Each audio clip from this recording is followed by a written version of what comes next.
주님의 이름으로 사랑하는 성도님들에게 평안을 전합니다. 오늘 하나님의 말씀은 욥기서 3장 25절에서 26절의 말씀입니다. 내가 두려워하는 그것이 내게 임하고 내가 무서워하는 그것이 내 몸에 미쳤구나. 나에게는 평온도 없고 안일도 없고 휴식도 없고 다만 불안만이 있구나 라고 욥은 탄식하고 있습니다. 어느 교회 성도님의 감정입니다. 아는 사람에게 보증을 서준 사업가가 부도가 나는 바람에 심한 우울증에 걸리게 되었답니다. 그래서 의사 선생님에게 자신의 고민을 이야기하게 되었습니다. 의사 선생님은 고민만 하지 말고 기분 전환을 위해 산이나 바닷가로 여행을 떠날 것을 권유했습니다. 그래서 그는 의사 선생님의 말씀대로 제주도로 여행을 떠났습니다. 바닷가 근처에 있는 호텔에 숙박하며 바닷가로 난 창문을 열어놓고 바닷가의 야경을 구경하며 파도 소리를 듣고 있는데 갑자기 바다의 파도 소리가 철석이 아니라 너 같은 놈은 죽어야 돼 라면서 들려오더라는 것입니다. 그래서 밤새도록 그 파도 소리에 시달리다가 집으로 돌아와 처음으로 집 가까이에 있는 교회로 나가게 되었습니다. 그런데 그날 목사님의 설교 제목이 생명과 사망의 길이었습니다. 그뿐 아니라 찬송가 272장을 부르는데 가사가 자기를 지목하는 것 같더랍니다. 그 가사의 내용은 이렇습니다. 낭패와 실망당한 뒤에 예수께로 나갑니다. 십자가 은혜 받으려고 주께로 갑니다. 슬프던 마음 위로받고 이 생의 풍파 잔잔하며 영광의 찬송 부르려고 주께로 갑니다.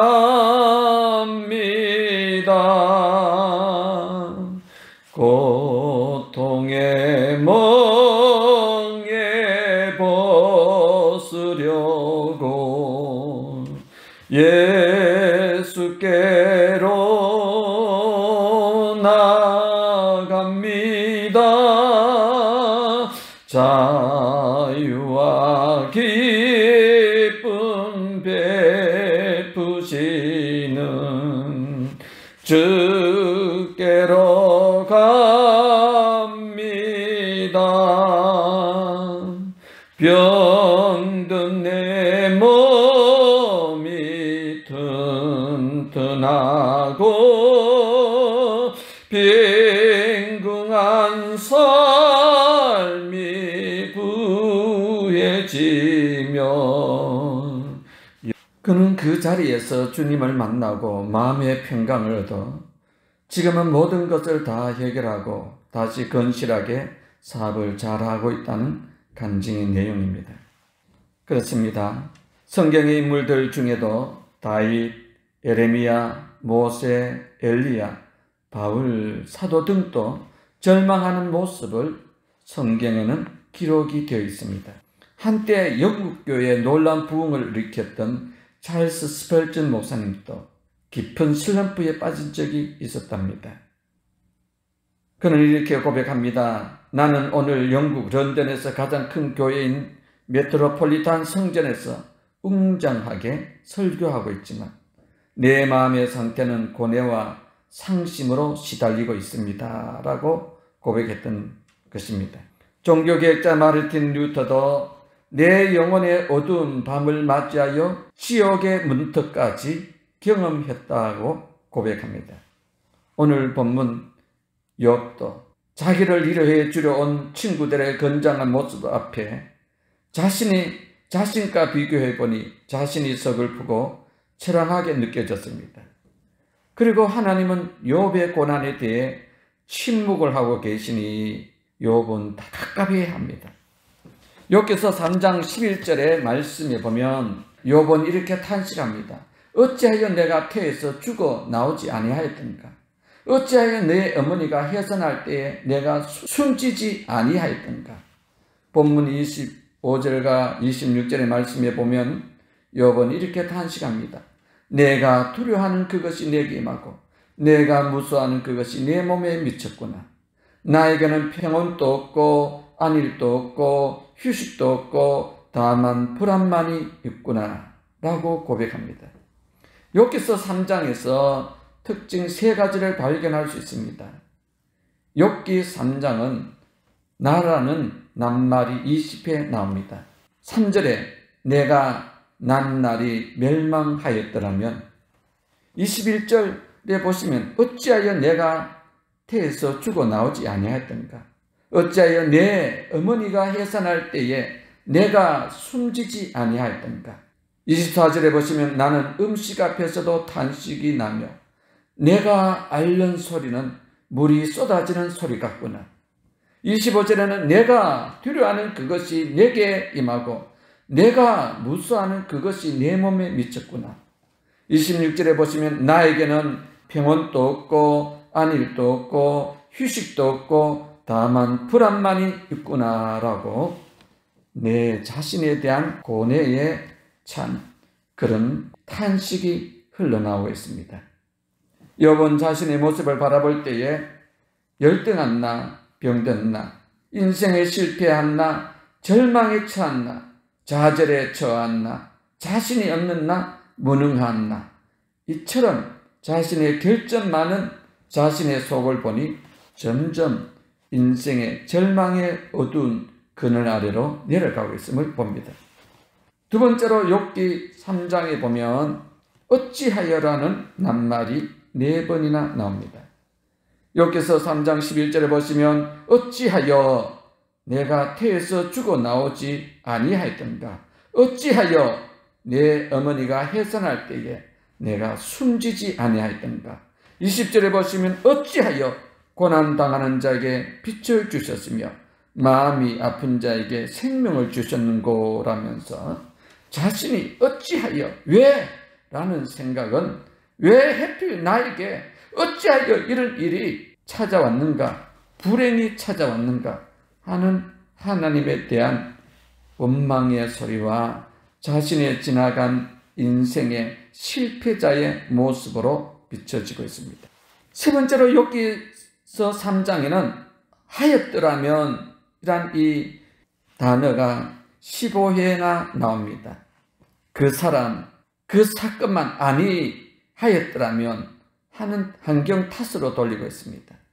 욥기서 3장 3절에 보시면 내가 난 날이 멸망하였더라면 산에 아이를 비웠다 하던 그 밤도 그러하였더라면 그 날이 캄캄하였더라면 하나님이 이에서 돌보지 않으셨더라면 빛도 그날을 비추지 않았더라면 이렇게 욥은 자기 자신에 대해서 그날에 그런 일이 없었더라면 내가 오늘처럼 이 고난을, 고통을, 절망을 당하지 않았을 텐데 라는 후회와 아쉬움과 한탄의 고백의 말인 것입니다. 루마니아의 코리덴붐 여사는 인생의 길이 힘들고 어려울 때마다 자주 다음과 같이 외쳤답니다. 하나님이 건져내지 못하실 정도로 깊은 절망의 구덩이는 없다. 코리덴붐 여사는 인생을 살면서 그런 고통 가운데, 절망 가운데, 좌절 가운데 하나님이 자기 자신을 그 어두운 가운데 건져주셨다는 내용의 간증입니다. 사랑하시는 성도 여러분, 오늘 우리의 인생에도 때로는 살아가다 보면 힘들고 어려울 때가 있지 않겠습니까?